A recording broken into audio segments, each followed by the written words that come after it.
राज्यातील 90 लाख शेतकऱ्यांसाठी आनंदाची बातमी आहे बघा. काय आनंदाची बातमी आहे तर त्याची माहिती या ठिकाणी लक्षात घ्या की जे काही नमो शेतकरी महासन्मान योजना आहे, या योजनेचे 2,000 रुपये हे मुख्यमंत्री देवेंद्र फडणवीस यांनी मोठी घोषणा केली की या शेतकऱ्यांच्या खात्यामध्ये जमा झाले आहेत बघा. किती? 2,000 रुपये. तर त्याची संपूर्ण माहिती आपण या व्हिडिओमध्ये बघणार आहोत. व्हिडिओ शेवटपर्यंत बघा. राज्यातील शेतकऱ्यांना नमो शेतकरी महासन्मान निधी योजनेच्या 8व्या हप्त्याची रक्कम देण्यात आली आहे, असं फडणवीस यांनी स्पष्टपणे सांगितलं आहे बघा. या ठिकाणी आपण माहिती बघू.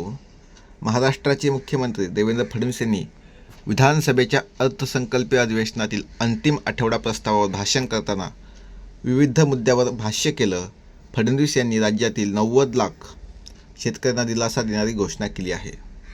नमो शेतकरी महासन्मान निधी योजनेचा हप्ता शेतकऱ्यांच्या खात्यात जमा करण्यात आल्याची माहिती देवेंद्र फडणवीस यांनी केली. नमो शेतकरीचा हप्ता वर्ग.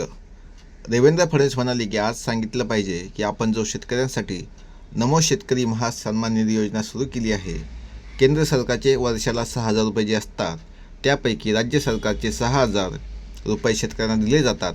आज उपमुख्यमंत्री एकनाथ शिंदे, उपमुख्यमंत्री सुनेत्रा पवार, कृषी मंत्री दत्तात्रय भरणे, कृषी राज्यमंत्री यांच्या उपस्थितीत 90 लाख शेतकऱ्यांच्या खात्यात 1,800 कोटी रुपये जमा करण्यात आले आहेत, असं स्पष्ट त्यांनी सांगितलं.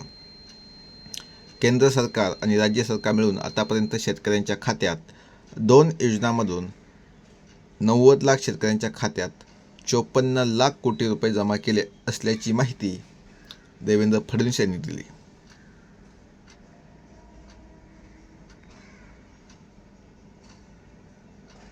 मग या ठिकाणी जवळपास 54 लाख कोटी जमा केल्याची माहिती फडणवीस यांनी केली आहे बघा. ही सोपी गोष्ट नाही आणि ज्या शेतकऱ्यांच्या अकाउंटमध्ये पैसे आले असतील त्यांनी नक्कीच कमेंटमध्ये सांगा की ही रक्कम शेतकऱ्यांच्या अकाउंटमध्ये या ठिकाणी जमा झालेली आहे. जवळपास 90 लाख शेतकऱ्यांच्या खात्यात 1,800 कोटी रुपये जमा करण्यात आले. ही खूप मोठी अपडेट या ठिकाणी आहे. 100% ही माहिती तुमच्या उपयुक्तच असेल तर नक्कीच या ठिकाणी आपल्या चॅनलला सबस्क्राईब करा आणि हा व्हिडिओ जास्तीत जास्त शेतकऱ्यांपर्यंत पोहोचवा, कारण याचा फायदा आपल्या शेतकऱ्यांना झाला पाहिजे. जय हिंद, जय महाराष्ट्र.